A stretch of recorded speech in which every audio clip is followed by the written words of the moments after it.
It was exactly 2:31 a.m. I remember that from glancing at the clock on my nightstand just before I grabbed the revolver from beneath my mattress.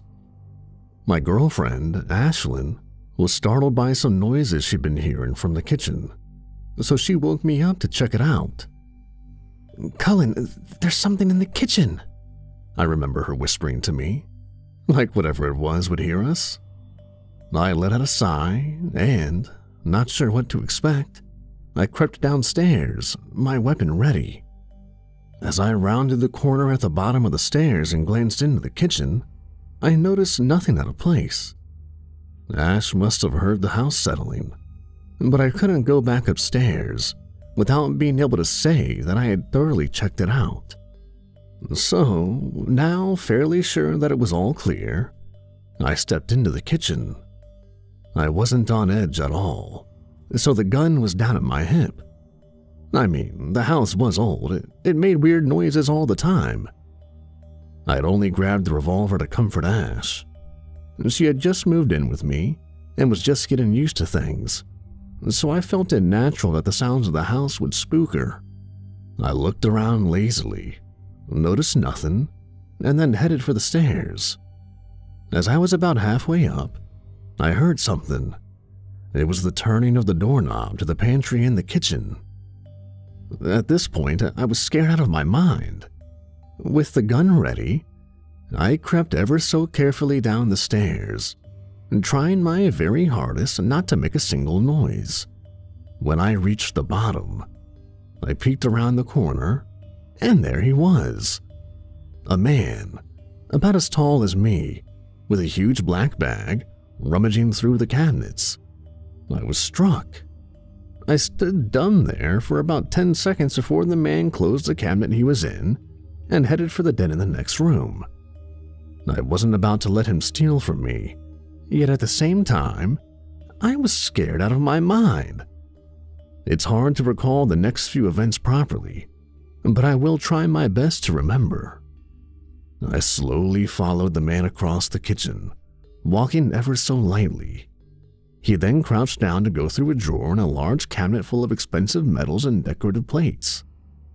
He then turned his head out of nowhere and stared straight at me, all the while my gun pointed straight at his face. Hey man, don't shoot." His voice was deep, yet frightened. "If you let me go, I'll never set eyes on this place again. I swear it."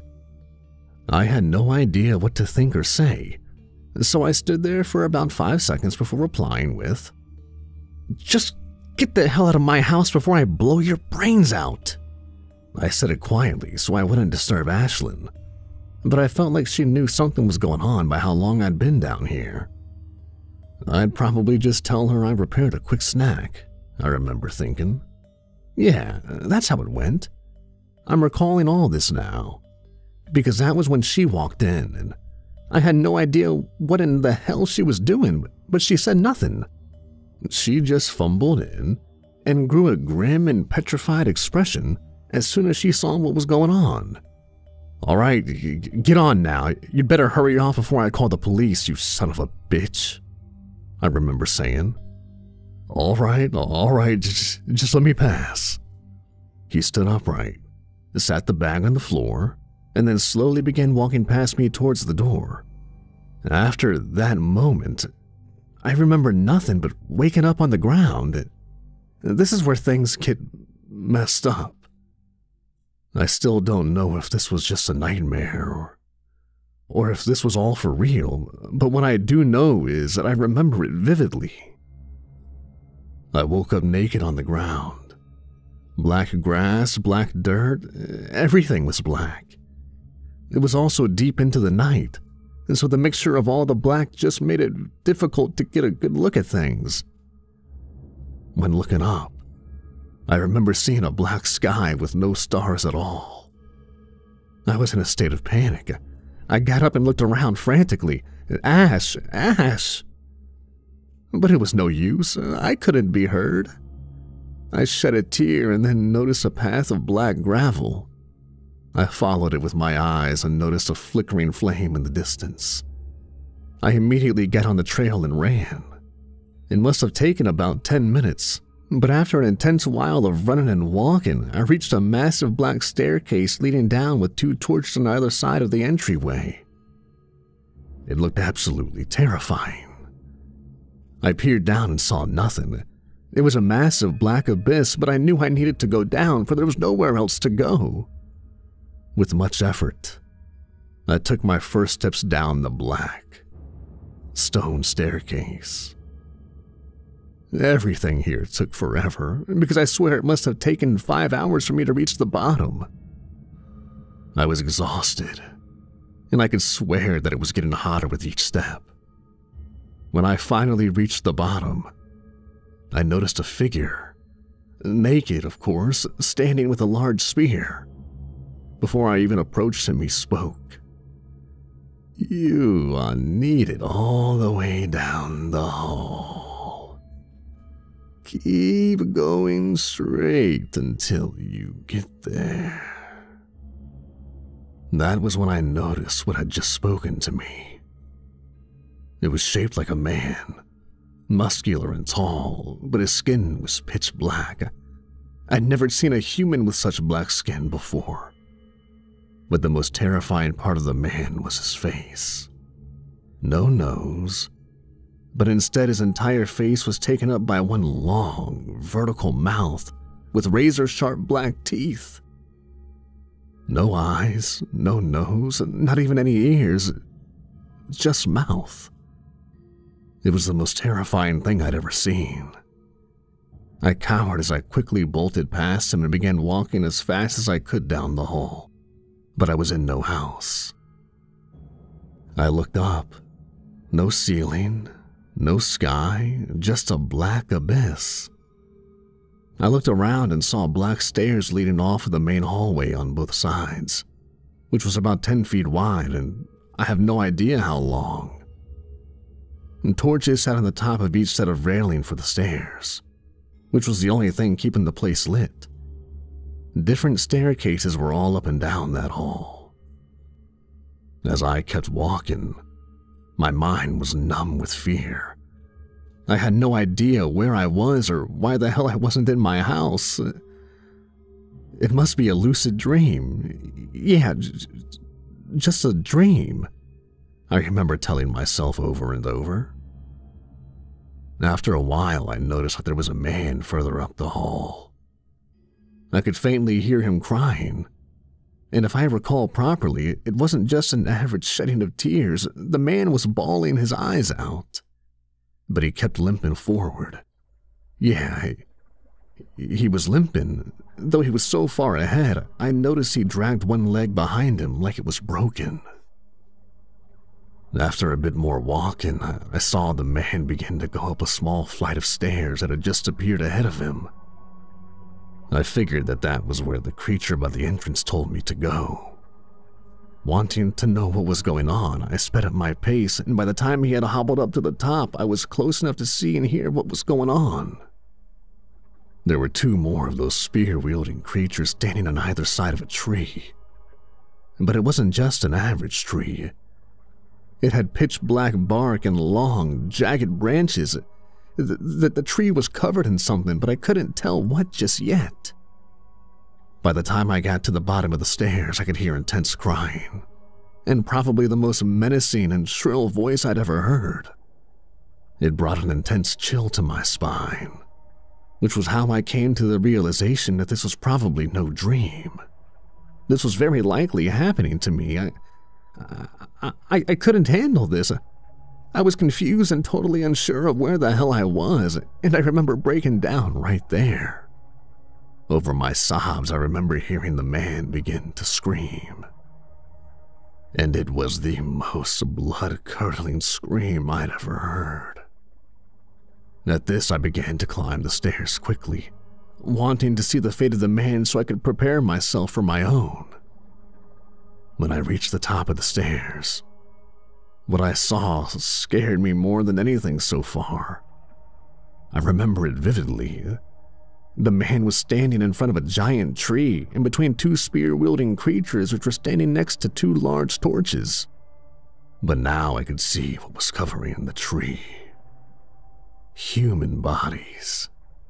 At the massive trunk of the tree was a very large, naked, and fat man who sat just above where the roots collected themselves. But he wasn't sitting on the tree. The tree trunk went up the ass of the massive man and continued out the mouth. The man had no jaw, and the front of his neck and chest were ripped open for the trunk to emerge from his body. The very sight made me cringe and vomit multiple times. And during this, I paid no attention to the man, for the tree had taken my full attention. When I had collected myself enough to look back up, I noticed that the man was still very much alive. I recall him slowly and shakily raising his arm to wipe the tears from his face, which continued to pour from his dull gray eyes. As I looked at the rest of the tree, I noticed the other people hanging from it. Every person had a branch of the tree go into his or her body somewhere and coming out another. I remember seeing a woman hanging upside down, with the branch going into her anus and continuing out of. Well, I'd rather not say. We all deserve some shred of dignity.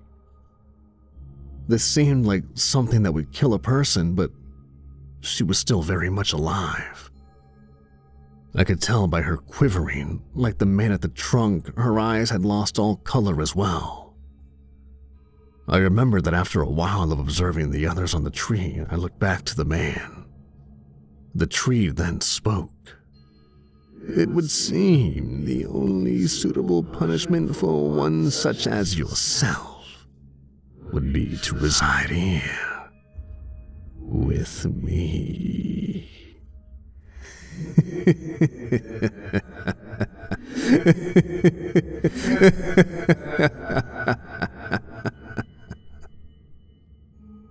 The laugh curdled my stomach, and shortly after, I remember a branch flying out from the back of the tree. The branch flew straight at the man and stabbed itself through his neck and appearing out the other side. It then twisted itself around his neck, like a collar, before picking the man up off the ground and retracting its way back to where it had sprouted. "Stand forward,"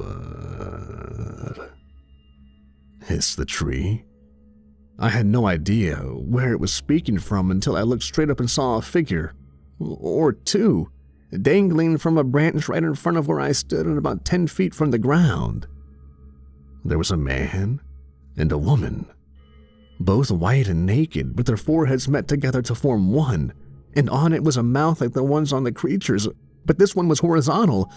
They were hanging by branches wrapped around their necks like nooses. I remember this all so clearly. I stepped forward onto the blood-stained ground and asked, "What's going on?" It let out a laugh.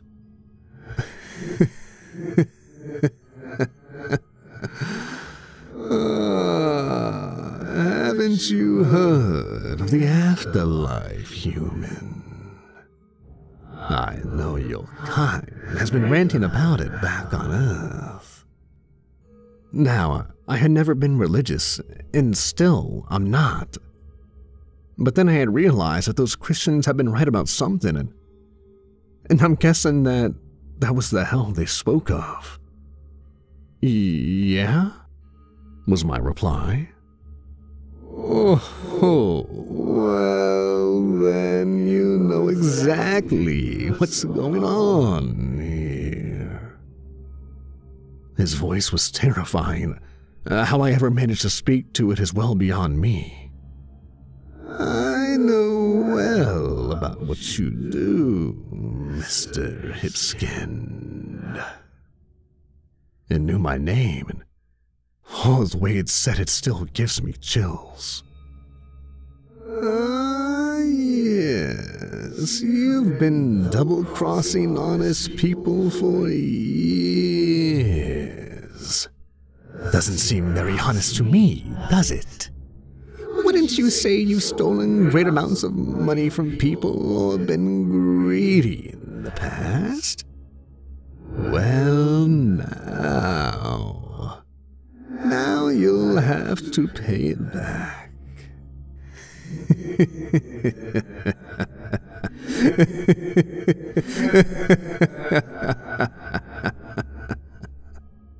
This was followed by a laugh that made my ears screech. I dropped to my knees, holding my ears. I was an insurance agent. Sure, I cheated a few people out of a few bucks here and there, but it was business. I guess that damn tree thought otherwise. The next thing I knew, those hideous creatures were hoisting me up by my underarms. I remember to this day the shockwave of fear that shot through my body. I fought back, but to no gain. I wriggled, but they threw me on the ground, and both, in perfect unison, thrust their jagged spears, which were long, jagged pieces of the black wood pointed with long, sharp black blades, into either side of my torso, piercing my spine, and I felt it all. I didn't pass out. I felt all of it. I cried like a newborn infant. I screamed as tears shot from my eyes. I tried to squirm free, but my legs wouldn't move. Panic ran through me like nothing else. All while this went on, they picked me back up and began carrying me behind the tree and continuing in that direction. They dragged me for what seemed like an eternity with the pain I was in. Finally, after walking through a plain of nothingness, we reached a field of grates on the ground. Square, large barred grates in the rows reaching as far as the eye could see, but sticking out of these grates were flames. They were like ovens coming out of the ground. All around, I heard faint screams. I was scared shitless. We continued walking for a few minutes before we stopped at one, and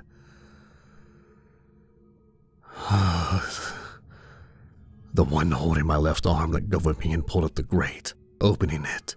He seemed to be unaffected by the fire. Oh, the fear that went through me was immense. I knew that they were going to put me in there, and my screaming resumed. The one holding on to me dragged me to the edge and kicked me right in. There's no way to describe the pain of the third-degree burn, especially when it engulfs your entire body. It must have been like that for an entire day, me sitting in that pit of fire in pure pain and non-stop screaming. At one point, I pulled myself away from the pain for just long enough to think that I should be dead or well out of my mind, and then the pain stopped. Though still engulfed in flames, I felt nothing. I stopped screaming and backed myself to the corner of the small pit. I looked down at my hands and the rest of my naked body. My skin resembled that of the creatures. It was pitch black, but I could see clearly where the creatures had pierced my sides. Blood had probably protruded at one point, but the fire had gotten rid of that, I guess. I knew at that moment that in this whatever you call it, I was immortal. And then the flame stopped appearing, and I got a good look at the chamber I was being held in. Black stone. Plain, simple. It seemed like only a few seconds had gone by before a red mist appeared at the floor of the pit. I thought nothing of it. That is, until it began to take the shape of a man. I stared straight at it until it manifested the shape of what looked like your typical depiction of Satan, tall, with horns and blood-red skin. My eyes were heavy, so I closed them shut tight to avoid looking at the foul creature. And then, almost instinctively, I curled up in my little corner.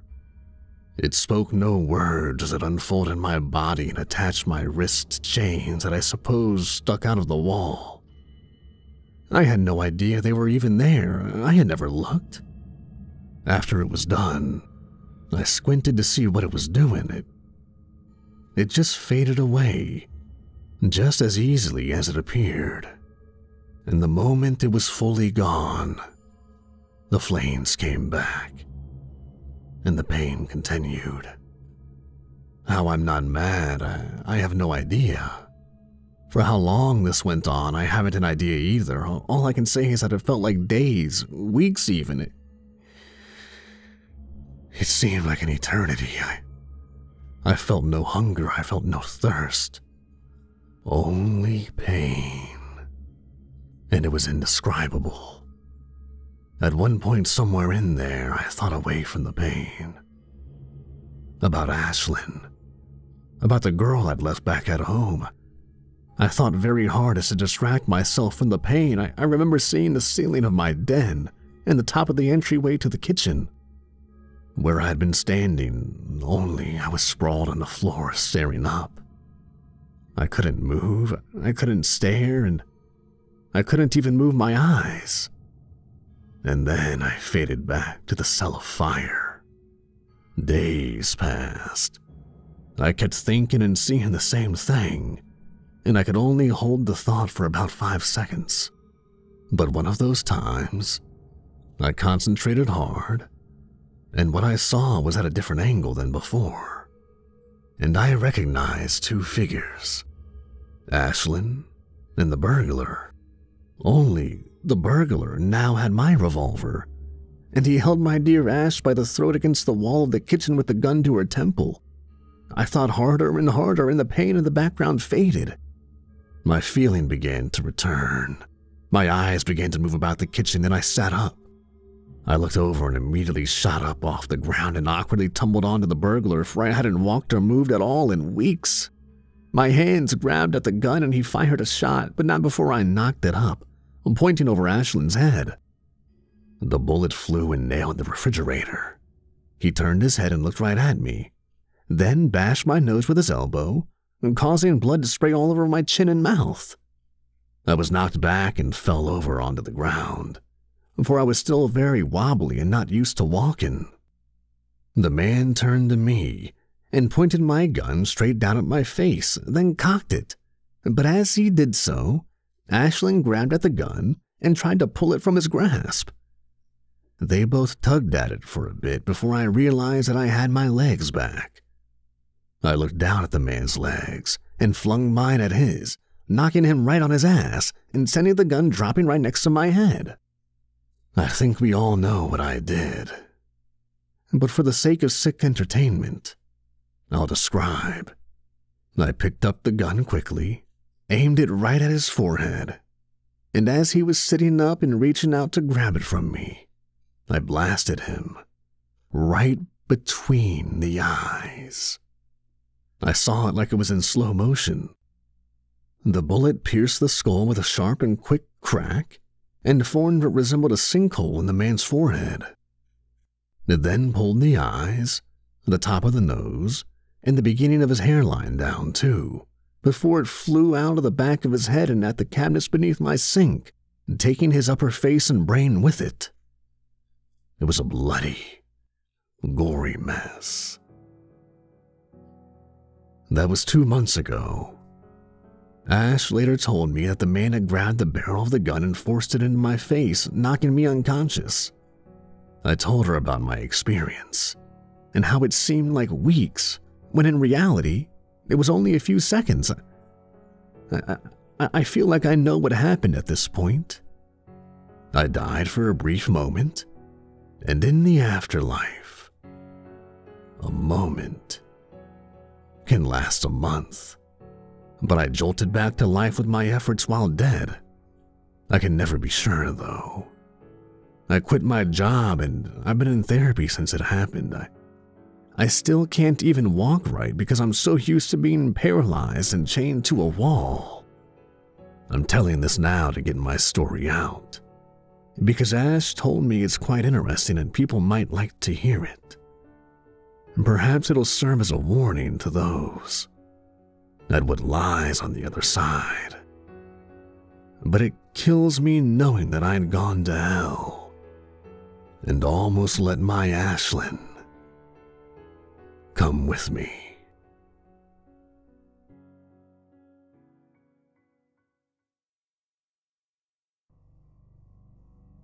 Once the audience had assembled, I brought up PowerPoint on the big screen and started my presentation. Hello, my name is Peora. Welcome to Damnation 101. No doubt many of you are wondering why you're in a lecture hall instead of enjoying clouds of sulfur while having your eyes or genitals poked out with red-hot pitchforks. Every one of you has committed grievous mortal sins. None of you has to suffer if you make your quota of souls. But if you don't, they'll kick you out of this comfy oasis. Would you like to be roasted in lava and tortured by the horrible monsters that live in it for eternity? No? Good. Pay close attention, and your afterlife can be full of devil's food cake, deviled eggs, and demon rum. That joke always makes me smile. You have the opportunity to destroy your worst enemies. Did you ever tell someone to go to hell? Well, now you can really do it. Isn't that wonderful? But your purpose here isn't fun and games. You are here because our work is absolutely critical. We're in a cold war with heaven, and soon it'll heat up again. Our side needs all the soldiers we can get. Either we destroy God and his angels, or every one of us will suffer eternal damnation. Now that you understand why you're here, let me tell you my story. I was a member of the original 84 Legions of Lucifer, but I was a foot soldier, the lowest of the low. I worked hard and earned my promotions up the ranks. My last assignment was first assistant to the director in the Moscow district. Our wins included a revolution, 2 world wars, and decades of fear and misery. This allowed our team to recruit over 300 million human souls. I take pride in my work. Most of the time, I succeed. I love it, just as I know you will too. There's nothing more fun than achieving complete destruction. 20 years ago, our Lord and Master Lucifer promoted me to be the director of recruit training. That's you. The next slide on the PowerPoint was a question mark. The 7 deadly sins were written all over it.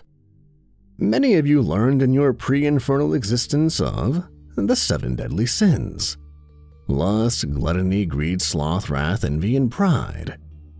You may be afraid that you must master each of the 7 tools to make big recruitment bonuses. That's false.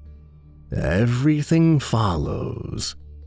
If you exploit pride, pride causes more misery and destruction than all of the rest put together.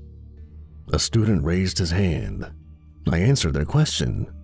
No, these techniques work anywhere on the planet, and people are the same everywhere. I changed the slide to a picture of a man. This is Matthew Schoenberger. We ejected his last controller.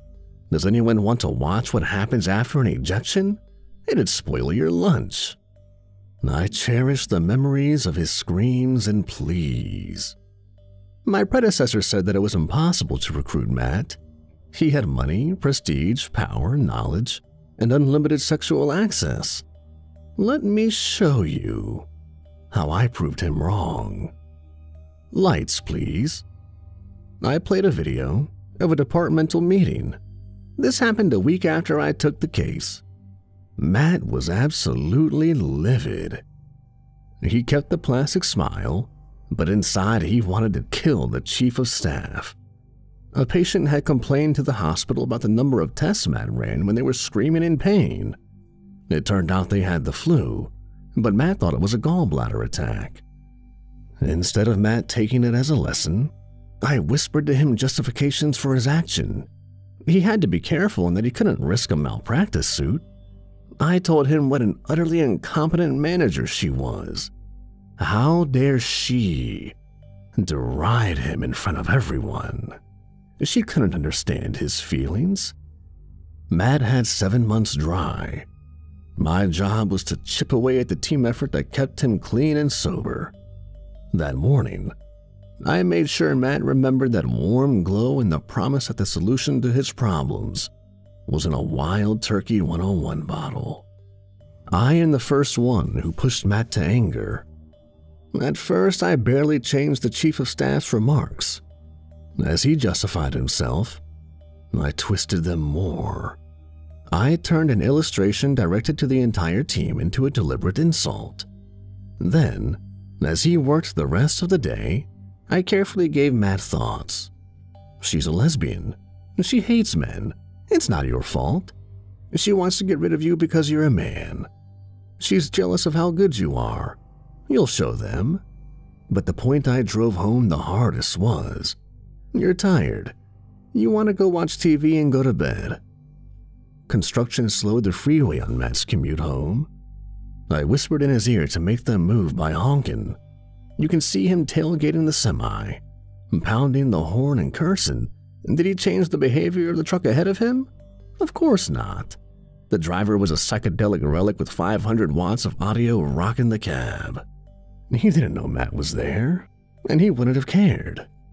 Matt's anger achieved nothing, except bringing him closer to me. When he did get in, I kept him miserable by telling him that everyone should have seen who he was and let him in sooner. This is a key point. Never allow a human to be grateful. Always maintain the illusion that their actions cause everything. I went to a new slide. Let me show you two views of that highway. The first is a lie. It's how our prospects perceive it. Watch as we go from car to car. They think other people in the traffic are the only reasons they turn from calm to aggravated to irate. This is the truth. Every human on Earth always has at least one demon with them. Many have several demons. How would they act if they knew their impulse for road rage might just be whisperings from us? We can only achieve victory as a team, helping each other in our common struggle. If you support each other in your efforts, we will win. We've spent years making you believe you are special, the baddest or the saddest, the bravest or the lamest.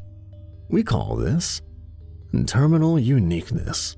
Remember, that was our way of destroying you. I'll advance the video until Matt made it home. Matt slumped in the dining room chair. Lousy day, he told Ashley, his wife. His son Ian stood behind his mother, holding on to her leg. Is Daddy sick again? No, son, I'm just tired. Ashley glowered at him. Honestly, completely clean. He smiled at little Ian. I'm fine. After dinner, he grabbed Cheetos and parked himself in front of the TV. I paused the video for a moment. Class, you need to understand what I did next. I had 47 resentment tapes. These are memories of his past that made him angry or sad or ashamed. When I played them, his brain made him experience that pain again. Once he was in his chair and watching Dexter, I worked him hard. I began with mild ones and increased this discomfort until he pigged out on flamin' hot Cheetos. He wasn't hungry, he had just eaten dinner, but I trained him the same way humans train a dog. Every time I gave him anxiety or stress, he ate to stop it. This reinforced the answer to problems in your head is consumption. He thought he was using his own actions to control himself. Soon after the video started again, Matt's cell phone vibrated. It was his AA sponsor. Matt, I missed you at the meeting tonight. How are you? Dwight. Matt typed, horrible day at the hospital. Exhausted. Going to sleep. I pointed to the screen. See how Matt's pride works against him? He's exploding, but he's too proud to admit it to anyone, even himself. Instead, he clung to the idea that he can handle everything by his own actions and willpower. I was getting stronger, and he didn't even know it. He thought he was in control when he added 2 more addictions: food and TV. You may be wondering what I did to get Matt to drink. Actually, I was given a lecture when he started. A student only 3 weeks out of this class scored. The screen showed a pool party. Here we see a tiny but critical example of teamwork. Watch Matt's controller, or demon, ask the controller of that voluptuous young woman to give Matt a bottle of beer. A simple act. It only took a moment, yet its significance in Matt's destruction was pivotal. Matt's demon then told him that his months of not drinking proved he could safely drink, and that he deserved a drink to celebrate his self-control. Then his controller played the same escalation of resentment tapes I mentioned earlier. Matt consumed that Coors Light to drown the problems in his head, as if it were Cheetos.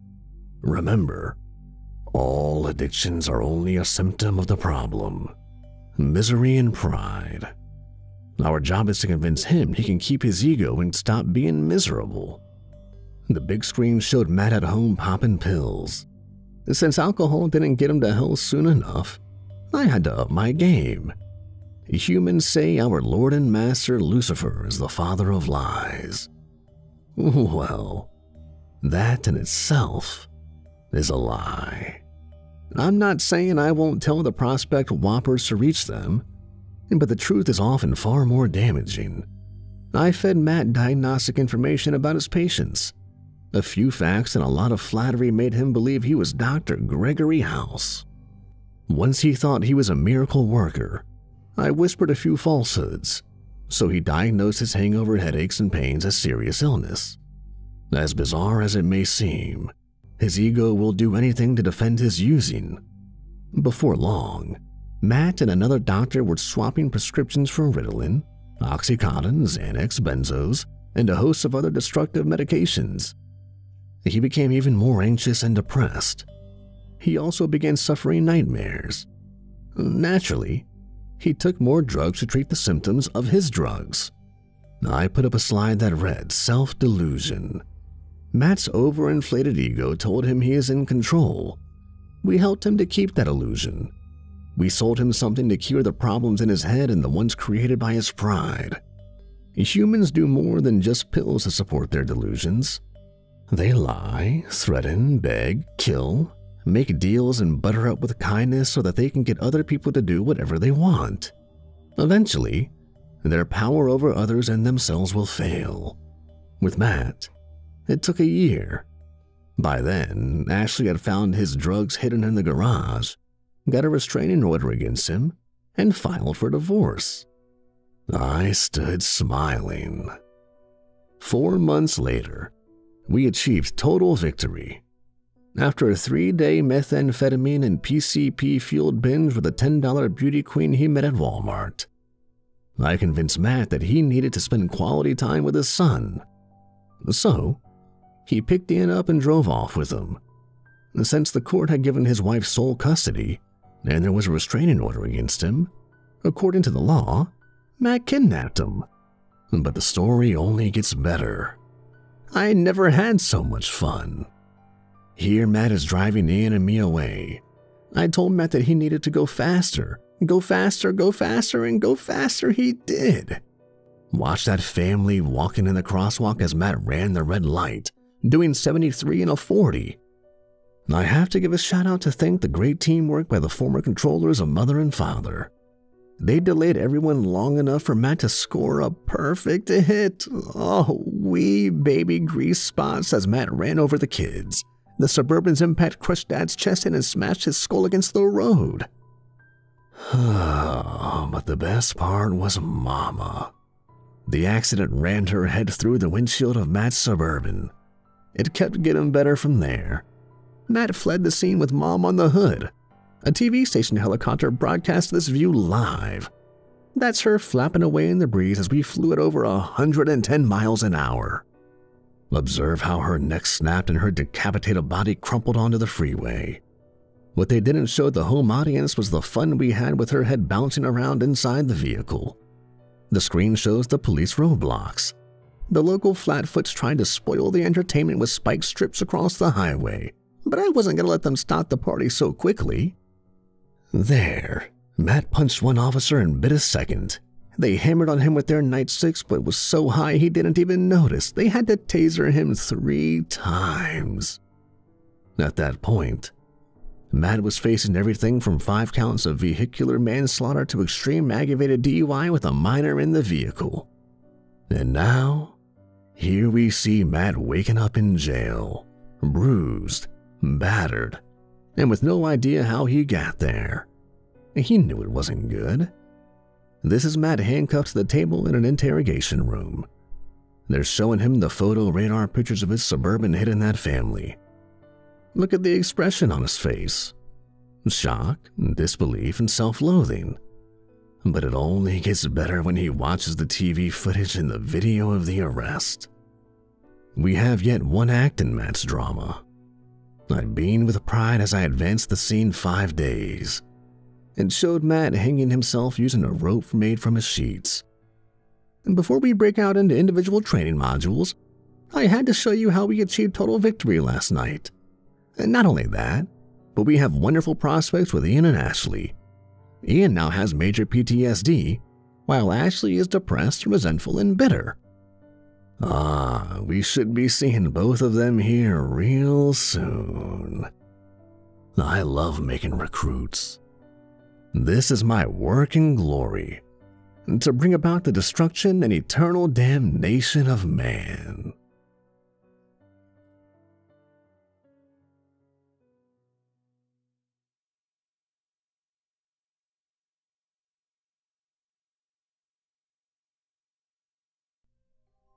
We found the plans online. My best friend Lilith and I have always been interested in the macabre. Okay, her real name isn't Lilith, it's Katie, but I call her Lilith. Our parents think we're goth, but we're not. Those are those kids that wear too much eyeliner and write cringy, depressed poems. We do cooler stuff, like hold dark seances, read dark magic spell books, and obsess over the Salem witches. So, when Lilith found plans online to summon Satan, I was so excited. Are we seriously going to try to summon Satan? I whispered, my heart pounding in my chest. Why not? Lilith answered, as she pulled out her phone and brought up the plans. It's easy. We just have to draw this giant pentagram on the floor and say this stuff in French. That's Latin, I corrected. Latin, whatever, nerd. And she rolled her eyes at me. And then we write Satan in blood in the middle of the pentagram. That sounds too easy, I said, frowning. If it was that easy, wouldn't everyone summon Satan, like, all the time? You think normies want to summon Satan? No. She unzipped her bag and pulled out a black Sharpie. Then let's get to work. It was hard work. My room has a really fluffy carpet, so I had to draw each stroke several times over before it was actually visible. Are you sure this comes out with soap? My mom will kill me. Shut up and keep drawing, she replied, furiously scribbling with the marker. After 20 minutes or so, we were finally done. I stood up and admired our handiwork. A pentagram in a circle, with several strange symbols inside each cavity of the pentagram. It looked good, and part of me hoped it wouldn't wash out. How mad would Mom be if I had a literal Satan summoning circle on my bedroom floor? Oh, that would really get her goat. And she totally deserved it after not letting me go to Sadie's sleepover. I swear, sometimes I was so mad at her, I wanted her to die. Okay, now the Latin stuff. Lilith pulled out her phone and began to read. Ego, te, voco. She read the entire thing, terribly. I mean, I don't know Latin, but listening to it was painful. Now the blood, I said, scowling. Wait, did you bring blood? She tapped her arm. We use our own blood, silly. Like, we actually have to cut ourselves? She nodded. I don't know, Lil. That sounds kind of extreme. Don't be such a baby, she said. And then, before I could stop her, She grabbed my hand and nicked my palm with the scissors she'd been hiding in her sleeve. "Lilith!" I shouted. "What the hell are you doing?" "Stop wasting time. We gotta do it before the blood dries up." She reached out for my hand. "Here, you write the first 3 letters, and I'll write the last 2. It saves time." I was mad, but she was right. We were running out of time. We bent over the carpet and got to work. Writing stuff in blood is totally overrated.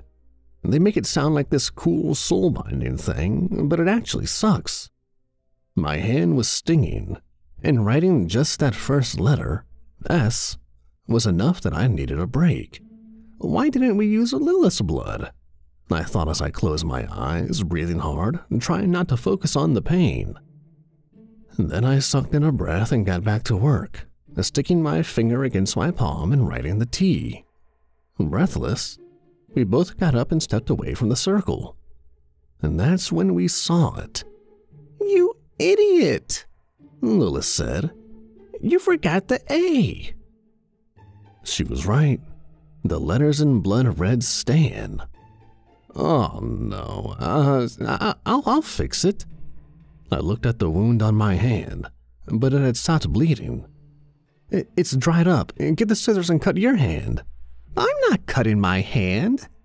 "Are you serious? You literally stabbed me." "Just squeeze your hand and more blood will come out." I don't want to. We were both cut off by a low humming sound. We both turned to the circle, our hearts pounding. "Holy," I whispered, as the Sharpie engraved pentagram began to glow. Dim red light that pulsed like a heartbeat, then faster and faster, brighter and brighter, as a horrible roar rushed in our ears.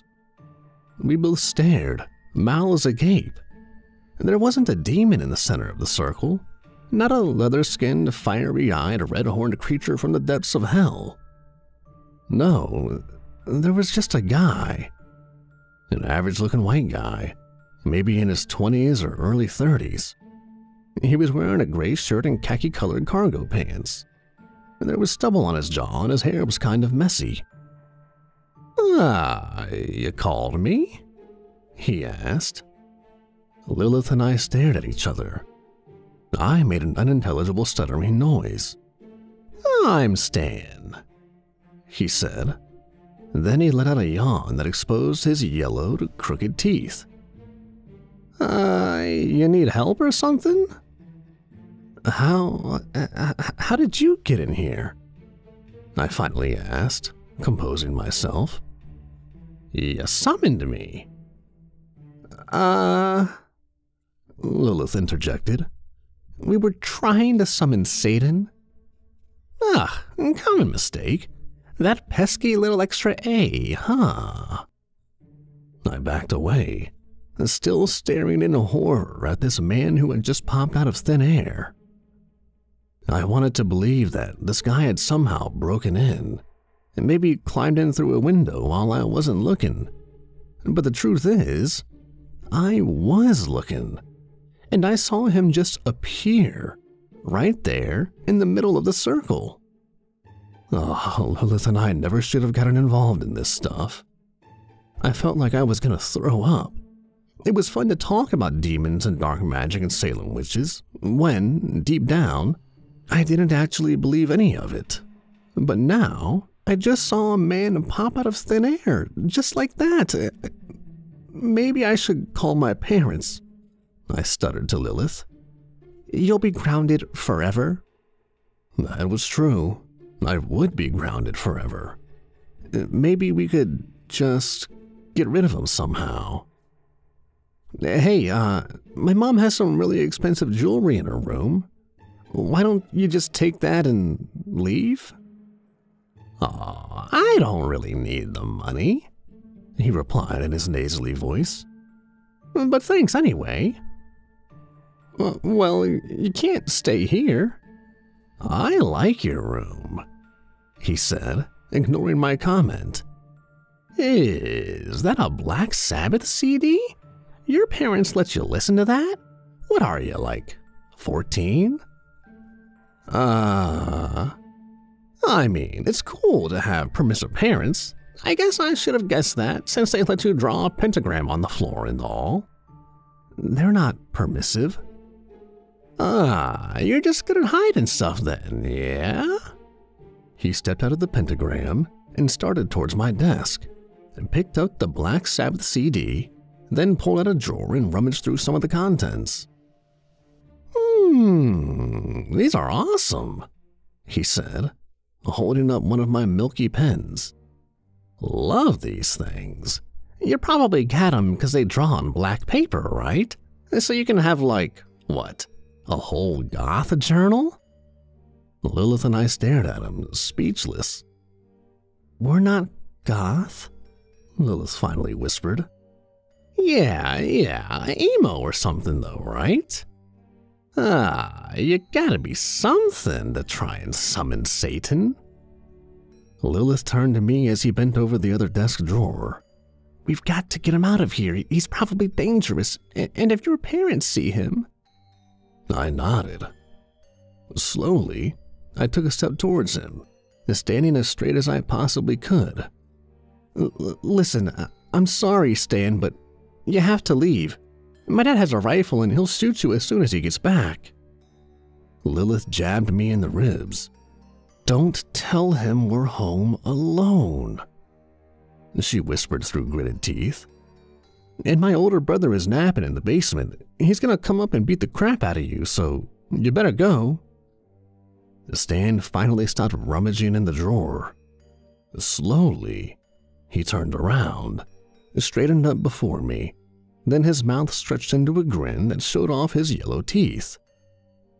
Oh, but you don't have a brother, Ava. My heart dropped.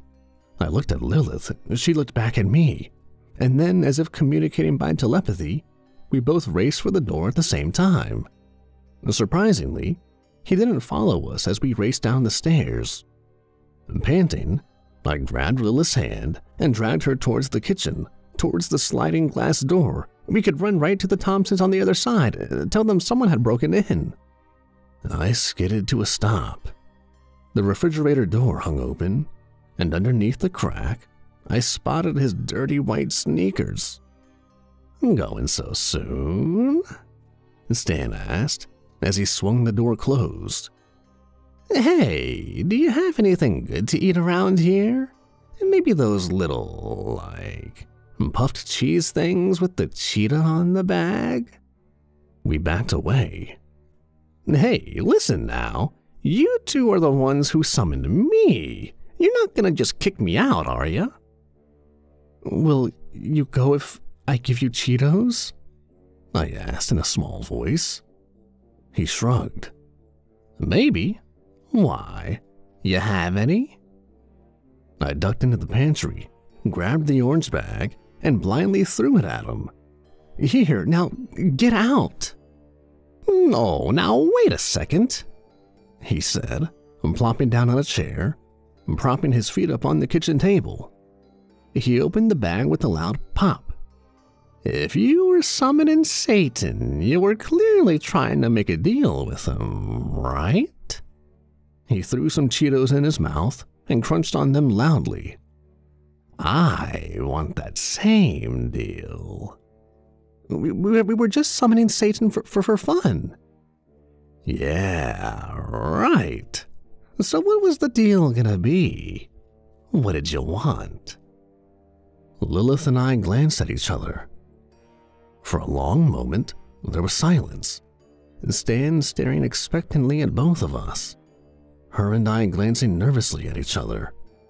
Finally, I sucked in a shuddering breath. Please, just go, I choked out.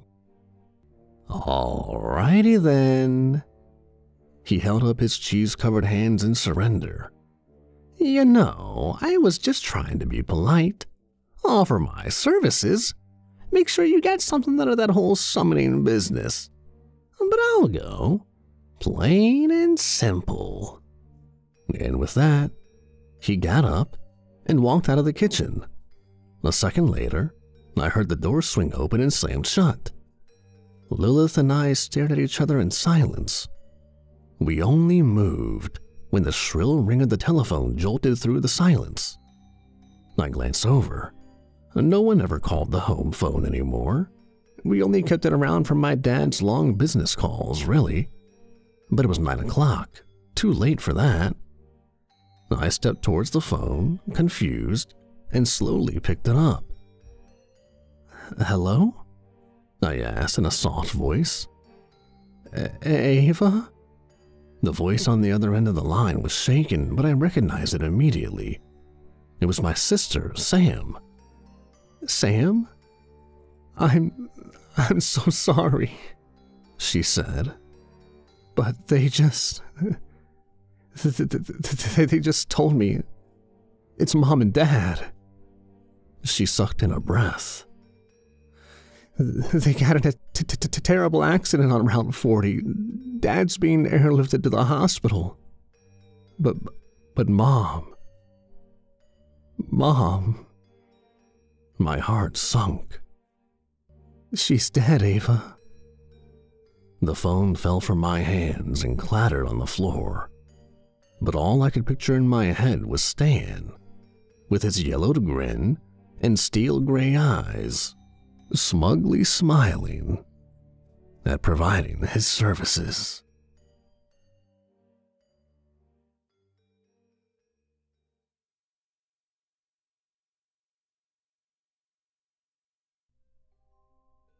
This happened a while ago. I'm not entirely sure why I'm choosing to talk about it now, though. Well, I kinda do. I'll explain later. I have a bad habit of dozing off on the train. I don't blame it entirely on myself. My place of employment necessitates that I work long, hard, and obscure hours. More often than not, I find myself taking the very last train home at around 2 a.m. My stop is at the end of the line, so my whole trip takes me around 35 minutes. And of course, I'm tired as hell by the end of it. Also, sometimes I get drunk. It happens. It's not like I want to fall asleep. I could get pickpocketed. Or worse. It is what it is.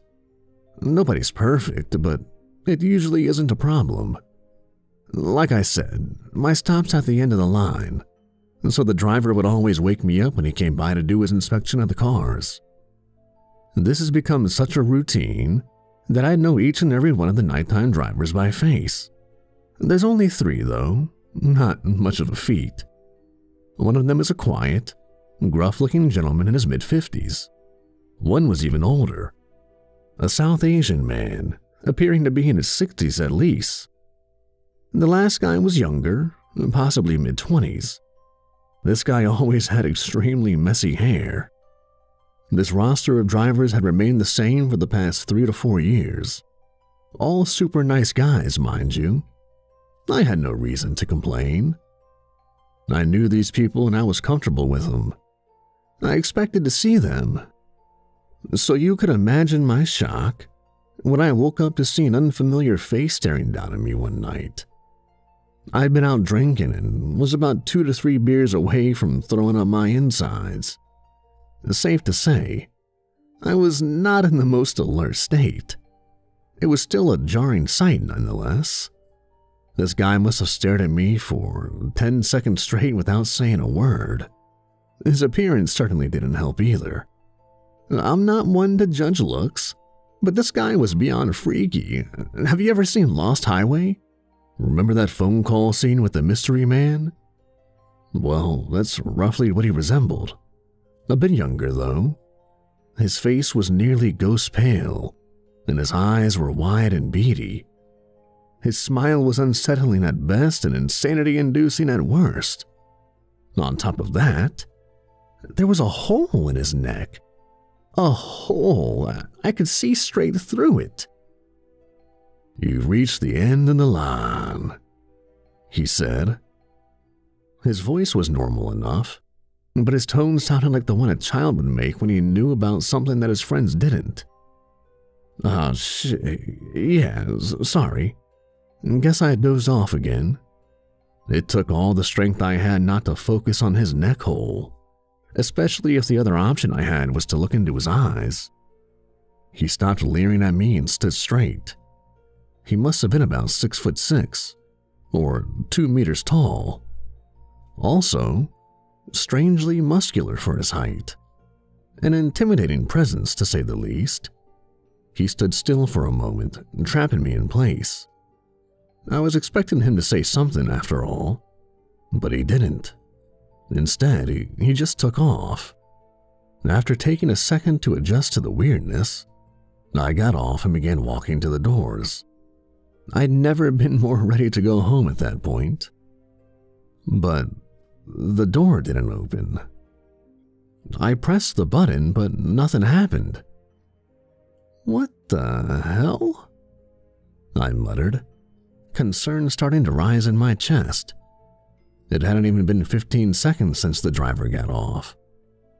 It didn't take long for me to start shoulder checking the door, and then I started yelling. There were only 2 things on my mind at that point.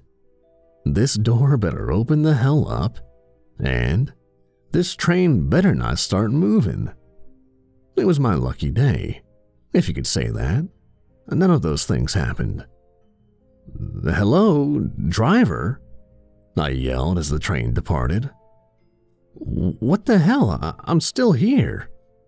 Unfortunately, I was in one of the middle cars, so he couldn't hear me. One of my co-workers, Alan, had been on the train with me before I passed out. I also knew for a fact that he also got off at the end of the line, but I was alone and he was nowhere to be seen. I continued slamming on the doors and pressing the emergency stop button, but one thing was quickly becoming certain. This thing wasn't stopping. I sat down, resigned to my sudden fate. What the hell is going on? I thought to myself. The situation was truly bizarre. The driver would have had to sprint to the cab, prevent the doors from opening, and then drive off. This was all with the knowledge that some guy might still be on the train. What the hell was his problem? Truth be told, I had no idea where trains went after hours. I just hoped that it wouldn't be too far. After all, my city wasn't huge, and the tracks had to end at some point. I looked out the windows, but it was mostly dark. A few buildings still had lights on, but not many. Not surprising in the dead of night. I tried calling Alan, but he wouldn't pick up. I cursed again. 15 minutes passed and I was starting to lose it. What the hell is this? We were approaching the end of the city. I was 99% certain that the tracks did not extend this far. My hands were shaking and I was on the brink of hyperventilating. And to combat that, I closed my eyes and started taking deep breaths. It's fine, it's all right, I thought. The driver's just an idiot. Maybe I'll be compensated for this. Yeah, free transit for a year. That's the least they could offer me. After calming myself down, I opened my eyes back up. It was still dark. I nearly screamed in frustration. I felt around me, and confirming that I was definitely still on the train, but why were the lights off? It sounded like we were going through a tunnel, but even tunnels had lights. None of them were pitch black all the way through. Something else was bothering me as well. The vague sensation of a presence sitting right across from me. I sat utterly still for what felt like 5 minutes. Eventually, the train lights came back on. It was still empty. Even my mind was starting to play tricks on me.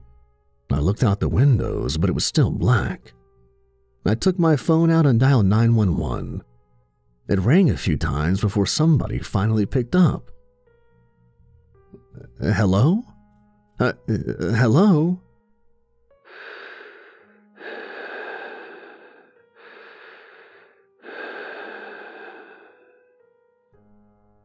Nothing, just breathing on the other end. Can you say something? I screamed into the phone. Somebody finally responded, but it was a language I couldn't recognize. Not just one I didn't understand. I know what French sounds like even though I can't speak it, but I'd never heard this dialect before in my entire life. I could only describe it as serpent-like. The mere sound of it made my skin feel like something was slithering beneath it. I hung up and buried my face into my hands. This is not happening. This isn't happening. This isn't happening. I muttered to myself. I repeated this, hoping that it would cause me to wake up. It didn't really feel like a dream. Then again, we don't really know what dreams feel like, do we? Soon enough, the train came to a stop. I was glad, of course, but at the same time, I wasn't exactly excited to find out where the hell I was. I looked out the window. I think my heart nearly stopped. I didn't know what the hell I was supposed to be looking at. It almost resembled a desert, but a post-apocalyptic one. Everything was gray, including the sky. There were gigantic trees scattered throughout, along with massive vortex-like pits. Large, hunched figures wearing baggy, black robes also dragged themselves across the sand. I couldn't tell from so far, but it almost looked like they had beaks coming out of their faces. We've arrived. I jumped at the sudden outburst. I turned around, seeing the driver standing at the door, smiling at me. Where the hell am I? He angled his head and grinned even wider. You'll want to get off before they get on. The next station isn't for you. You have 1 hour before your returning train arrives. Have fun exploring. He started to leave, but turned back before he did. Also, don't go out into the desert. This time, the door stayed open after he left. The place we'd arrived at looked more or less like a regular station, if not a bit outdated. It was also gray, just like the desert outside. There were also people sitting on benches just outside the train. Well, I suppose they were people. They looked just like the driver.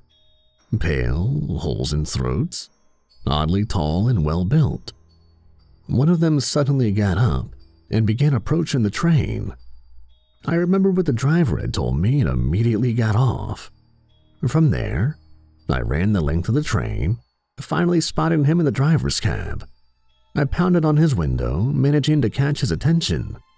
Hey, what the hell is going on? I asked him through the glass. I wasn't sure if he didn't hear me, or if he was just being an asshole, but he just grinned at me and waved.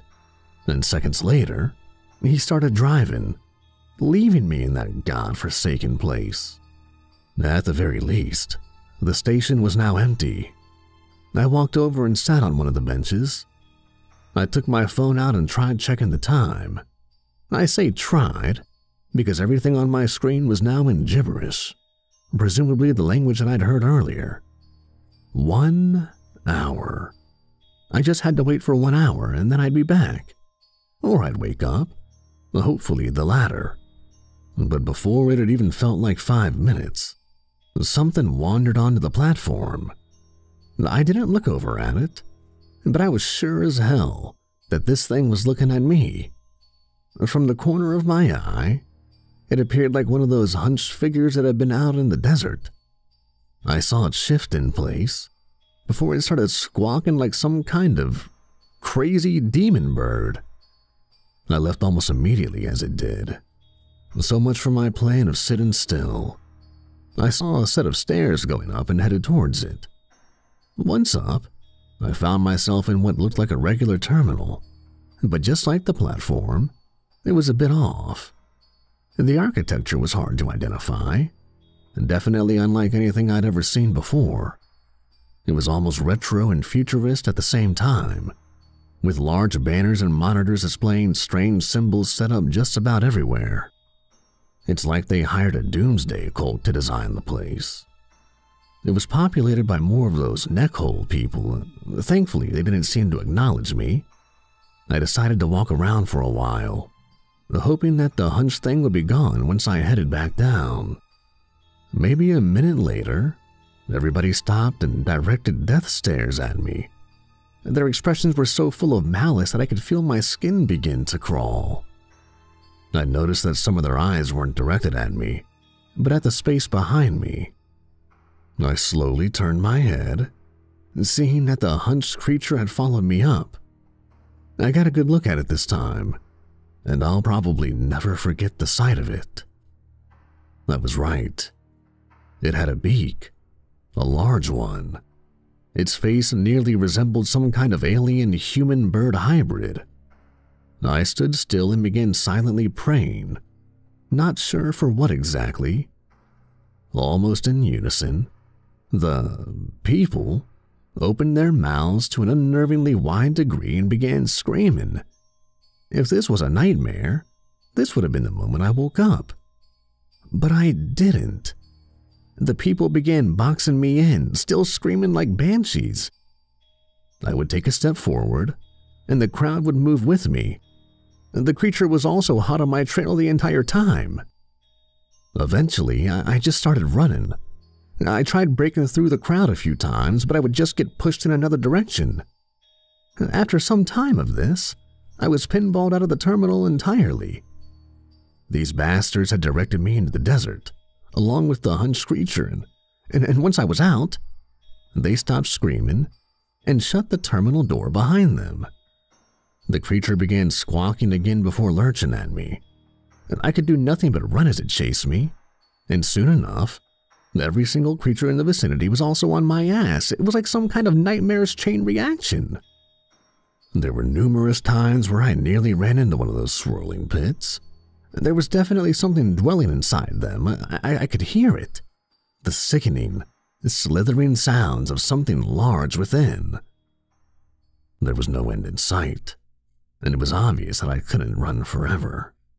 The creatures started getting closer, and I could see them up close. Their beaks were wide open with long, spiky tongues hanging out of them. The sight of it pushed me to continue running. But I wasn't superhuman. My lungs gave out before my legs did. But right before that, I could see a figure walking towards me. Not one of those hunch things, it was somebody familiar, but I passed out before I could find out. When I woke up, I was back on a train. I reeked of sweat and my joints ached, but I was nevertheless happy to be alive. But what the hell happened? I thought. I told you not to go into the desert. I looked over, seeing the driver once again standing by the door. I didn't really have a choice. What the hell is wrong with this place? The driver raised an eyebrow at me. I thought you would have come better prepared. That's usually the case. Better prepared? I asked, and taken aback by the statement. What the hell are you talking about? I never planned on being here, whatever the hell this place is. This time, he was the one that looked confused. Is that so? Well, I doubt you would have found this place on accident. Maybe something else is going on. Once you're back in your world, I advise you to be careful. This is a dangerous game to play. Well, I better get going. Wait, why'd you save me? It's strange. I usually wouldn't bother with it, but you were different. Not cocky like the others. It was a breath of fresh air, and I appreciated it. He walked off the train, leaving me with about 1,000,000 questions. I didn't bother chasing after him. At that point, I didn't have the will or energy for it. I just sat tight, and soon enough, the train started moving. Just like they had on the way there, the lights went out again. But it wasn't a problem. Soon enough, the train arrived at the end of the line. The actual end of the line. I checked my phone. It was in English now, displaying 2:15 a.m. I couldn't understand how such little time had passed, but then again, I didn't understand a lot of things from that night. When I went into work the following Monday, I was still in a state of relative shock. I didn't want to believe what had happened, but it certainly wasn't a dream. Maybe my drink had spiked at the bar or something. Talk about a delayed reaction.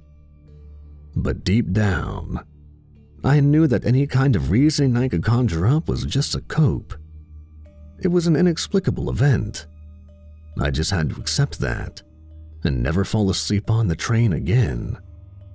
I saw Alan at lunch that day. I was tempted to say something about what had happened, but opted not to. I didn't want to be that crazy guy at work after all. "I'm totally sorry for dipping out on Saturday, man," he said to me. "I had to get off at an earlier stop, and my sister lived downtown and she was just having some kind of emergency, like, geez, right?" He chuckled. I just nodded. "So anyways, anything interesting happen on the train?" I didn't like his tone with that question. It was almost as if he already knew the answer and just wanted to hear me say it. Also, if I'd been asleep, then why the hell would he not have woken me up before he left? Something wasn't right. "Nothing noteworthy, no. You know how boring the city is." His smile slowly faded. "Oh, okay." "Why do you ask?" He shook his head. "No reason. Just glad you made it home safe." That conversation shouldn't have been anything substantial, but given the circumstances, it made me wonder. I've been working from home for a few weeks now, so I haven't seen him since. But he sent me a text last night. "Hey man, let's go out once this is all over. Go crazy. You down?" I put my phone down and thought about what that driver had told me. "I doubt that you found this place on accident." And now, I'm starting to think that I didn't.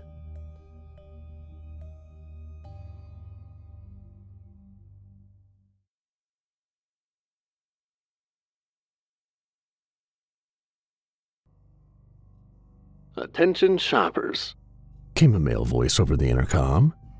"Please move to the back of the store immediately." "The back of the store?" I whispered to Daniel.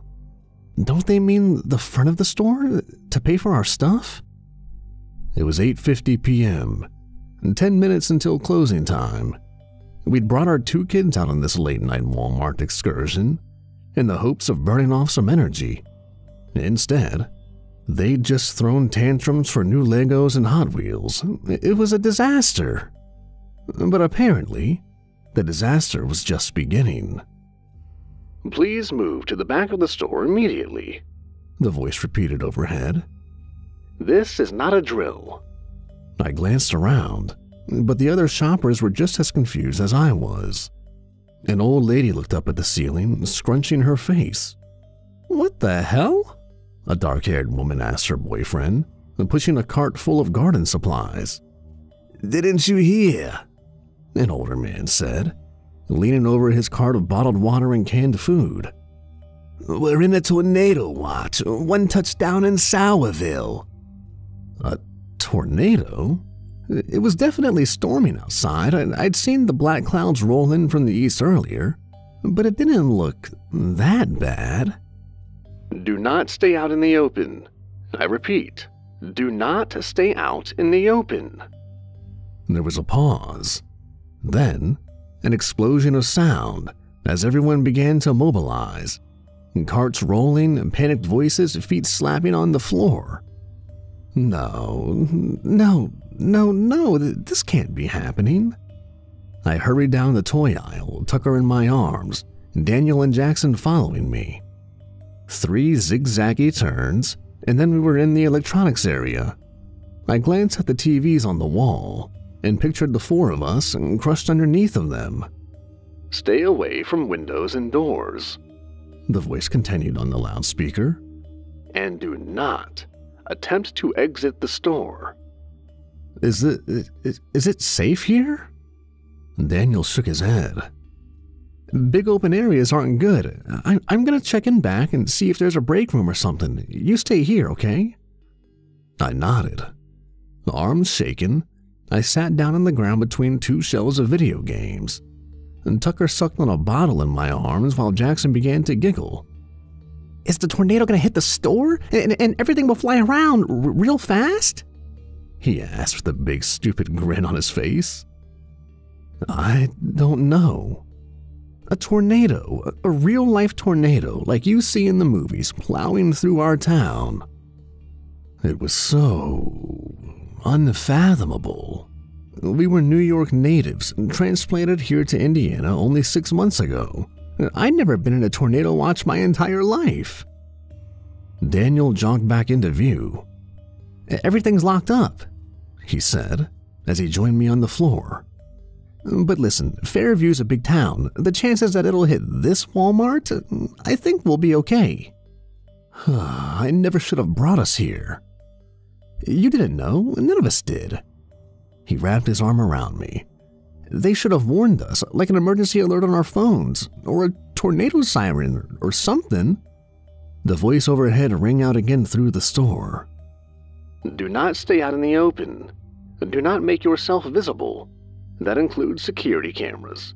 Please, move to a spot that is not visible to any cameras." I frowned. What does that have to do with tornadoes? A feeling of unease in the pit of my stomach. I glanced up and saw several black globes descending from the ceiling, hiding the cameras within.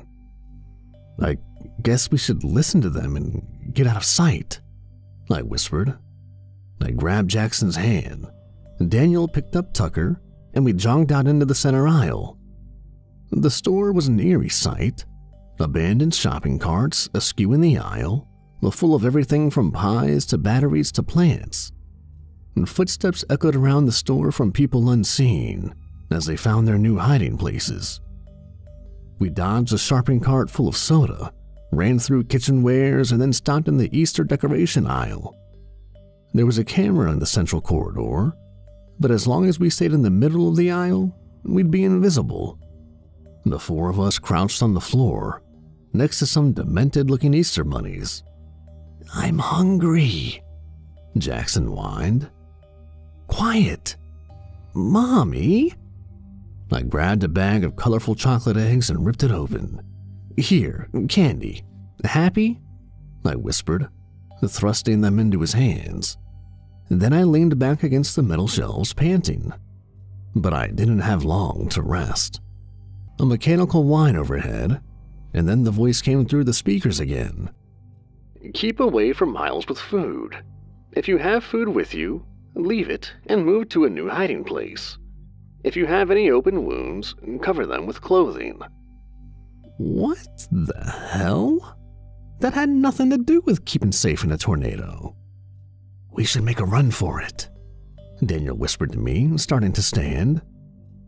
"But the tornado." "I don't think there is a tornado. Listen, do you hear any wind?" I listened, but all I heard was silence. No howling wind, no shaking ground, no projectiles clanging against the metal roof. Maybe it's still coming. I know what they're saying doesn't make sense, but to go outside, we need to get out of here, now. He grabbed Jackson's hand as he held Tucker in his arms. "Come on." "Daniel, I don't think that's a good idea." But the next words from the intercom changed my mind. "Assume a fetal position and place your hands on your head. Close your eyes and do not open them for any reason." "Let's go." We broke into a sprint and ran down the central aisle, cameras be damned. The front door appeared in front of us, a little black rectangle looming in the distance. And as we got closer, I saw Daniel was right. There was a tree at the border of the parking lot, under a street lamp. It was perfectly still. We continued running past the clothing area, past the snacks lined up at the checkout lines. I ran towards the sliding glass doors as fast as my legs would carry me. Almost there, almost there, almost. The doors didn't open. No, come on. Why are the doors locked? Daniel slammed his body against the door and it rattled underneath him. I tried to squeeze my fingers into the gap between them to try and pull them apart. They didn't budge.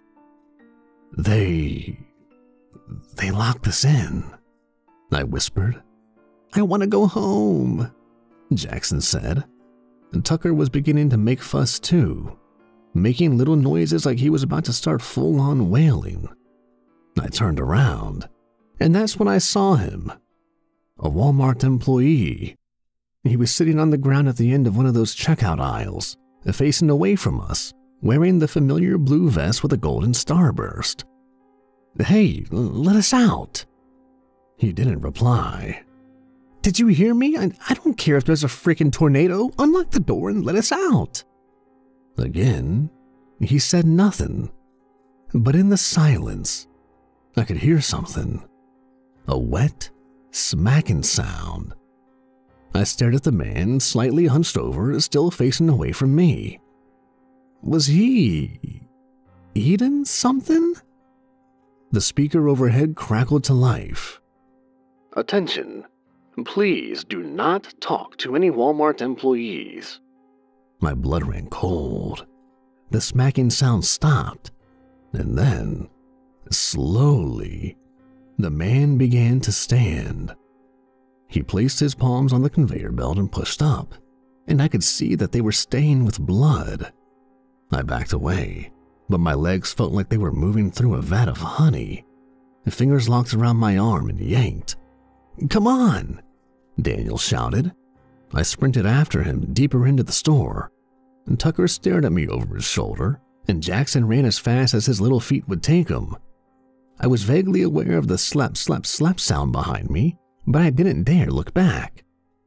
Daniel ran into the clothing area and I swayed, dodging circular racks of t-shirts and wooden displays of baby clothes. He skidded to a stop and ducked into the dressing room area. In here, he whispered, motioning at one of the rooms. We piled inside and locked the door. Daddy, Jackson said. You listen to me very carefully, I said as I crouched to his level. You have to be absolutely silent. Don't say a word, okay? Jackson looked at me, then Daniel, then he nodded and sat down on the floor. I'm going to try to call 911, Daniel whispered, transferring Tucker to me and pulling out his phone. He tapped at the screen, then frowned. What? We don't seem to have any service. I don't. Thump. I grabbed Jackson and pulled him away from the door. The four of us huddled in the corner and I held my breath. Thump. Under the gap of the dressing room door, men's feet in black shoes. They slowly took a step forward, deeper into the dressing room. Don't move, I whispered, holding Jackson. The man took another step. Don't make a sound, don't move, don't. Tucker let out a soft cry. The man stopped. His feet turned, pointing at us. No.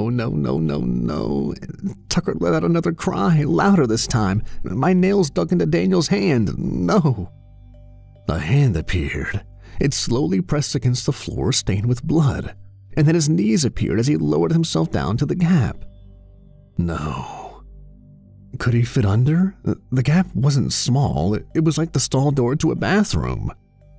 If he flattened himself against the floor, there's a chance he could fit under. I watched in horror as his stomach came into view. His blue Walmart vest, as he lowered his body to the floor. Then he pushed his arm under the gap and blindly swept it across, as if feeling for us. This is it. We're gonna die. And then he lowered his head. His face, oh God, there was something horribly wrong with his face. He smiled up at us with a smile that was impossibly wide, showing off blood-stained teeth.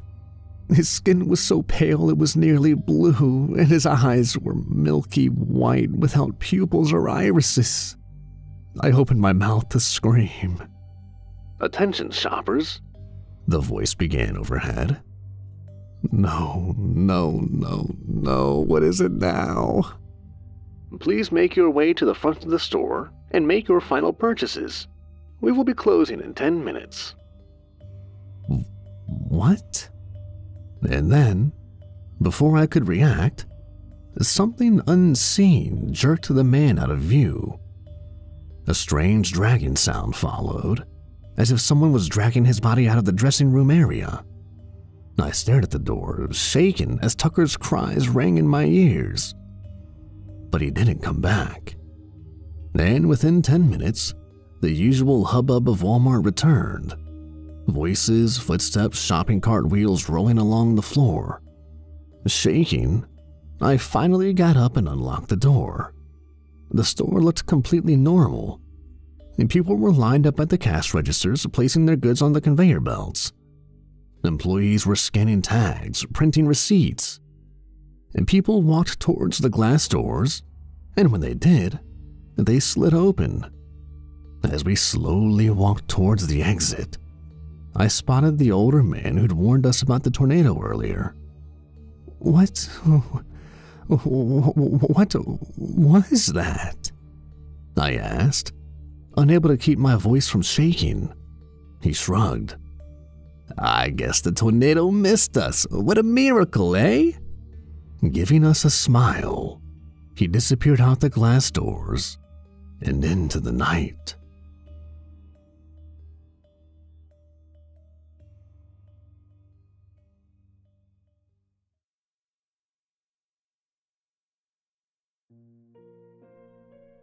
I've been wandering for nearly 300 years now.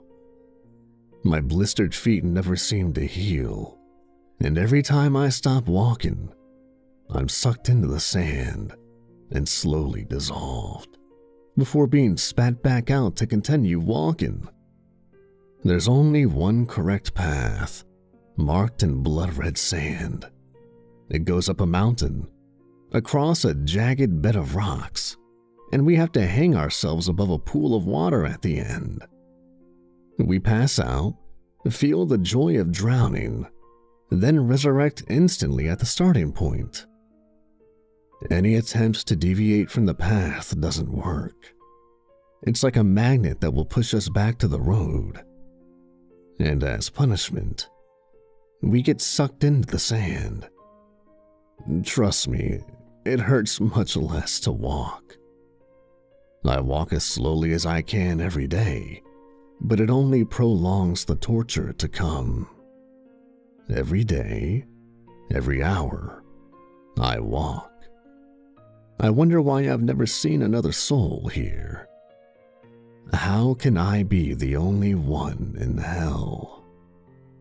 Some days I fantasize that I'm actually strapped to a hospital bed, and all this will end once I wake up. But it never does, and I'm not that deluded.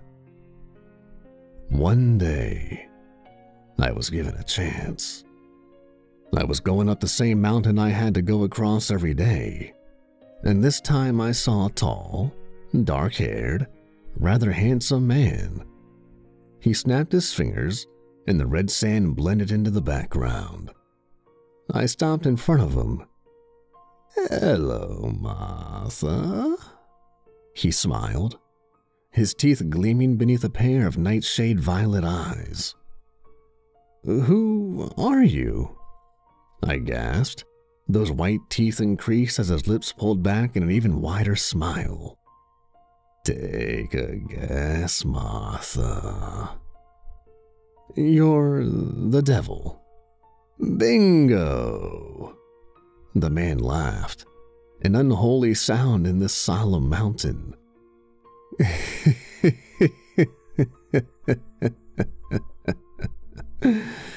And I am here to tell you that your punishment is almost up. Your time has come to be reborn. What? No need to look so surprised. I punish bad people. I don't keep them here forever. I was still too suspicious to believe him. He was the devil after all. There had to be a trick. What do I have to do? He pointed behind me, a dark finger materializing a door from a different dimension. Now I knew why I hadn't seen anyone. We were probably walking through a million different dimensions, each one of us oblivious. The realization made me a little less lonely, especially when a man stumbled out from it. This is Peter. Peter, Martha, Martha, Peter. The two of you will need to work together to get out of hell. After you drown yourself, follow the red sand all the way. The devil looked at me, and a voice boomed in my head. Only one of you will make it out of here. The other stays here forever. I gasped, and Peter grabbed me. Apparently, he hadn't heard anything because his face looked more concerned than worried. And so began our arduous trek. We walked past the inner sanctums of the Devil's Playground, wincing with each new revelation. Each step I was wondering how I would overpower Peter when he was obviously stronger. Hey, you all right? I looked over at him. Yeah, I'm just wondering what it would like to be reborn again. Why were you here anyway? Peter asked. I bit back tears. I took my own life. I was being bullied in school for sleeping with the most popular kid who had a girlfriend at the time. They called me names, egged my car, burned my books. The teachers weren't even helping, because one of the teachers was the mother of the girlfriend. I couldn't take it. I jumped from a bridge. I bit back tears, remembering the terror of falling. What about you? His face looked sad. Murder. I had a daughter who was being bullied too. I saw her cry every night. One day, someone cut her hair off. A glint appeared in his eyes. I tracked down the kid and he pulled out a knife on me. My Marine training kicked in. I stabbed him. He died of blood loss. He looked at me. And now here we are, suffering for things we never deserved to go through. I looked back at him and something changed. It was as though love grabbed hold of me, as though it could somehow exist in this hellhole. I smiled and replied, well, at least we're done with our sentence. We exchanged details of our past lives, and eventually we fell in love. The month-long trek seemed easier with him around. We went past fire, freezing waters, and glass showers, until a reddish aura began to appear at the foot of a gigantic mountain. He kissed me as we reached the end of our journey, looking up at the gate on a rock shelf, just out of reach. Martha, give me a leg up. I'll pull you up afterwards. His smile made me remorseful, as despite all my affection, the devil's words still rang clearly in my head. He murdered. He took someone else's life. I deserve to get out of here more than him. When we were reborn, we wouldn't even remember each other anyway. Okay. He went up first, and then pulled me up. We held hands as we prepared to walk through the portal, and he turned to me. I know we won't remember each other after this, but I wish we could. all my time in hell, and I'm only sorry for that. I'm sorry too. I twisted, prepared for his look of shock as he tumbled to the ground. Instead, he held strong and flung me off the rock, where I hit the red sand with a thump.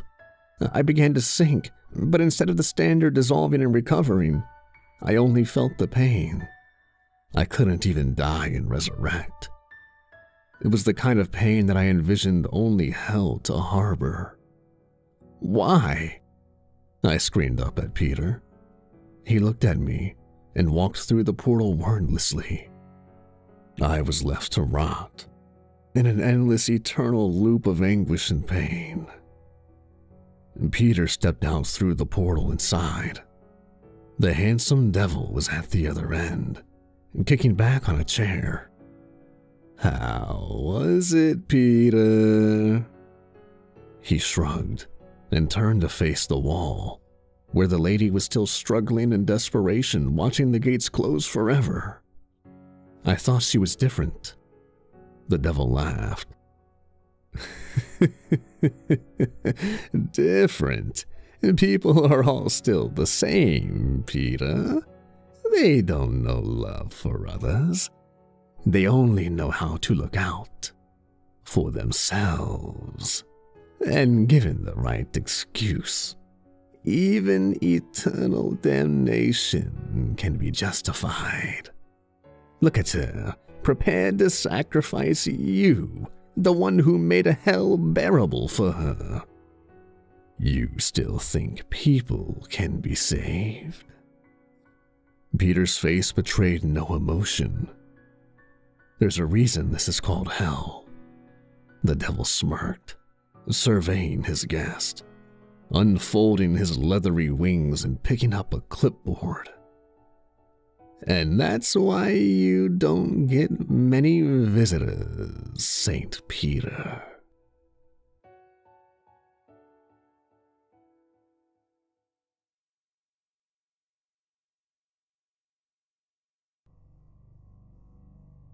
Being a reverend of our local congregation was a family tradition. My father was a reverend, his father was a reverend, his father was a reverend. You get the picture. Sure, I might have had some doubts about the profession and in life, and I tried to stave it off by furthering my education at some faraway university. But one way or another, the position called for me. I devoted most of my time at the university studying theology and religion. I was at the top of my class. Soon came when my father passed the task of reverend to me. I recall that before he died, he seemed to be slightly darker in his mannerisms. He was always an optimistic man, even in the face of anyone who criticized his livelihood. But in his final years, he changed. Anywhere he went, he carried grimness with him. He acted as though a rain cloud were over his head. He had grown despondent at the time of his death, refusing to accept any prayers that his immortal soul would be taken to a place of rest. But just before he succumbed and left the mortal coil, there were reports that he was deeply horrified and hyperventilated rapidly. His heart rate skyrocketed to abnormal leaps, and he died, a look of sheer horror being permanently glued to his face. My first year as reverend didn't go as well as you'd imagine. For one, there were many young people who were the epitome of smart alecks. They always loved to bring up the supposed contradictions in the scriptures or how God was an immortal being, who for all accounts was a tyrannical mass murderer, and was who offended that mankind worshipped other gods or that he was simply unfair. This was always something that I was raised to believe. God had his reasons for what he did. What may seem to be bad for us is merely because we view things from our own perspective rather than his. Sure, descriptions of God's firing down burning sulfur and brimstone onto Sodom and Gomorrah were terrible, or God's slaughtering of the Egyptian children in the 10th and final plague that befell Egypt as stated in Exodus sounded horrific.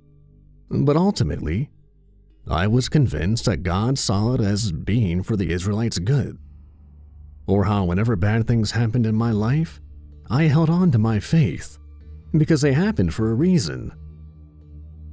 Just last month, I lost my youngest son, Theodore, to childhood leukemia. Yeah, we prayed fervently for his recovery until he took his last breath. But still, maybe God wanted his precious, precious soul to be with him immediately. My one regret, however, was that he was never baptized. I remember my daughter looked at me with the most frightful expression of concern, that her brother was in hell because he was too young to understand the notion of turning his life over to Christ. I tried to console my daughter that he was in heaven, but she only compounded my frustrations by asking then why was man considered wicked the moment they were born. But with all my trials, I prevailed. I continued to preach God's words to the masses, saving countless souls. Some didn't accept the word, but if the seeds were sown, I was content. For 60 years, I taught the same lesson of God's love for us and how he sent his son to act on our behalf. I also challenged countless atheists and agnostic debaters. To my congregation, I had, in their words, royally schooled them on my knowledge of the scriptures. By the time I retired, my eldest son Samuel took up the mantle. He started out kind of like how I did. He wasn't as bold in what he was saying, but within 3 months, he was becoming more and more convicted in the word. At the age of 64, everything changed. During a monthly checkup with my doctor, I received the news that a tumor was detected forming in my frontal lobe. I had earlier endured severe headaches and I felt more tired than usual. I went to chemotherapy for weeks. Anything that the doctors tried to implement simply didn't work. On my deathbed, my family gathered around. My church congregation had since ceased their prayers for me, and dying never really bothered me. Since I didn't remember what it was like to be born, this would then mean that dying would be painless. My vital signs started to fade, and after 2 minutes, I let myself slip away. A beam of light gently grazed upon my eyes, forcing them open. My eyes beheld the pearly gates. Past that was the streets paved with gold and the many mansions that Christ discussed with his followers. As my eyes beheld several of the sights, I noticed that there was something strangely odd about it all. No one was present. I expected to at the very least see old faces once I woke up in heaven. Instead, the streets were empty. Rather than hearing angelic singing, everything was bereft of the slightest murmur. I walked around the barren streets for quite some time. Right when I turned to head back, a low, audible sound crept into my ears. My legs tightened. Without a second thought, I sprinted towards the site of the audible noises. It took me to the very heart of the city. Right when I was about to make a right turn, my eyes locked onto something. In the middle of the square was the throne of God. The exact white throne that was attributed to him, and the exact one where it was said that he would judge the living and the dead. It was awe-inspiring. It was everything that I was taught to believe. The throne glowed with pure white light. But with all that breathtaking majesty aside, something felt horribly wrong about it. The throne flickered feverishly, the sounds becoming more audible. Curiosity crept into me, and I slowly made for the throne. What I saw made me question everything.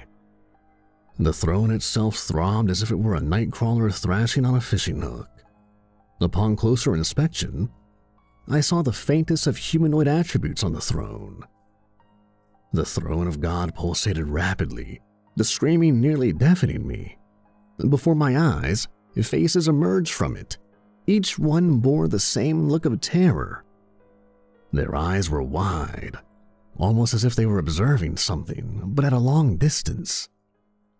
I could feel the heat of their glares on me, as though they were trying to telepathically beg me to put them out of their misery. They screamed in unison, their shrieks sounding like legions of malfunctioning sirens. I looked further at the throne, seeing that it had a fleshy appearance. It was as though the throne itself was one living creature. The tortured beings frothed at the mouth, making inhuman noises, the sounds of absolute hell. I could make out that an innumerable number of bodies comprised that great white throne of judgment. Limbs littered the throne in different places. The light began to fade, revealing the throne to be nothing more than a putrid-smelling mass of red meat. Whoever these people were, they had been conjoined. Something must have broken them down and then put them back together with gallons of glue. Oh, I felt myself nearly vomiting if it were not for a voice. "Welcome to heaven." I looked up at the throne of God and saw a gargantuan figure sitting in the chair, as though it were completely unaware of the horrid screaming coming from its own throne. The voice wasn't as loud as I'd imagined it to be. It sounded as soft as the wind, but it didn't comfort me in the slightest. This being was submerged in blinding light. I searched for a semblance of a face on the large entity, but I couldn't. The further I looked on this creature, I felt the terror bubble from the deepest parts of my stomach. Somehow, I managed to choke out some words. Are you God?" While I couldn't see it, I could tell that the being before me had a wide smile across its face. "I have many names," it stated in the same eerie giddiness. "I'm Yahweh, Jehovah." What he said next shocked me the most. "I am also Zeus, Thor, Jupiter, Shiva, and the great turtle spirit. I am all of the gods that humanity has willfully believed in." I stood there, my jaw agape. But God, what about my life's work?" "Oh, you humans never cease to amaze me with the utter ridiculousness of what you'd be willing to believe."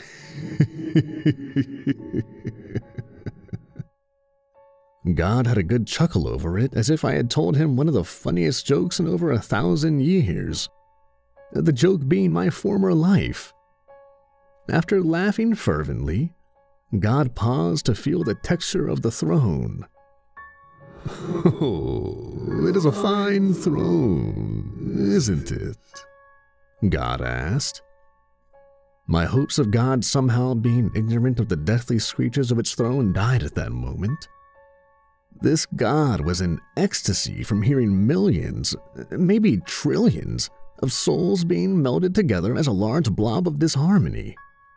The urge to vomit rose again.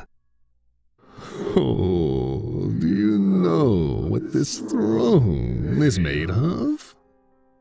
God asked. I shook my head, not wanting to know. But God was, of course, going to disclose the texture of it regardless of whether it intrigued me or not. "Oh, years ago, I created the angels." God shuffled in its chair before continuing. "They were always meant to worship me, but after eons of feeding off of their praise, it just wasn't enough for me." I flinched as I expected more vivid descriptions from God. "When I created man in my own image, the angels didn't want to see them suffer as they had."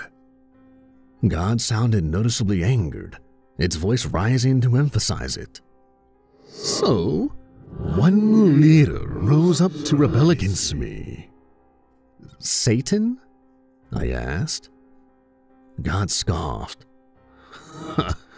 "Because of their betrayal, I decided the best way to punish them is to condemn them to a life of endless suffering, one of which would make them regret being birthed from the fires." I nearly fell backward at the realization. God's throne was comprised of the fused bodies of nearly a third of the angels who rebelled against him and failed. Now they were being made to be eternally tortured. I tried to rationalize God's justifications for this disproportionate retribution, but no logical answer would suffice. There were no excuses for what God had done. But the one thing that made me more curious was what became of the human souls of those who had died. If what God had said was true, then the afterlife we know is just one inescapable nightmare. God apparently read my thoughts, and before my eyes, God conjured up a legion of souls. Each soul lacked pupils in their eyes, and their skins were a pale gray. They reminded me of the many zombie-related movies in olden times, but they were all people I knew in life. The one that caught my eyes the most was a small figure. It tilted back and forth, its mouth open as though it were inciting a chant. I could tell that short stature from anywhere. It was Theodore. I ran to my son and hugged him tightly. I opened my eyes, fully expecting the hug to be reciprocated, but instead, I felt a slight nibble on my neck. I looked down at my son, and to my horror, he started to bite down into my neck into a blind frenzy. I pried him off, tossing him to the ground, only for him to emotionlessly pick himself up and stand with the other souls. I turned to look at God in anger. "That's not my son." God giggled. He merely looked at the souls before him, as though he were an artist marveling at their own work. "No, he isn't. And he never was." Each human soul was a former shell of themselves, lacking even the slightest characteristic that made them lively. They had instead become inhuman slaves without their free will. At the time of death, God stripped each soul of their individuality, making them worship him forevermore. This would be the fate of untold many people who either followed the Christian faith, or any religion for that matter. It seemed not to even matter if you chose to not pursue a religion, because I saw some of my former atheists and agnostic debaters in the masses. It all made sense for why God would masquerade as different gods. The more people he got to believe in him, the more people he would bathe in their worship of, until their time of death, when they would be made into the perfect followers by being removed from anything that made them human. This was the fate of my son, my father, my grandfather, and his father before him. Even if I chose against the profession of a reverend, it wouldn't have mattered much to God, because he'd convert me at the moment I stepped foot into his kingdom. I felt myself getting lifted into the air against my will. I levitated over the masses of souls, and I was back to God and his revolting throne. While again I couldn't see a discernible expression on his face, something told me that it was smirking. "Well, time for you to join the heavenly choir, shall we?" Not expecting an answer, I felt a surge of God's power penetrate my body and consume me. I screamed in excruciating pain as my world suddenly started to grow dark. I tried to fight against the conversion with all my might, but my rationalization was starting to melt away. I couldn't speak. I couldn't think a cognitive thought. I used the last of my consciousness to curse God's name, before sudden darkness consumed me.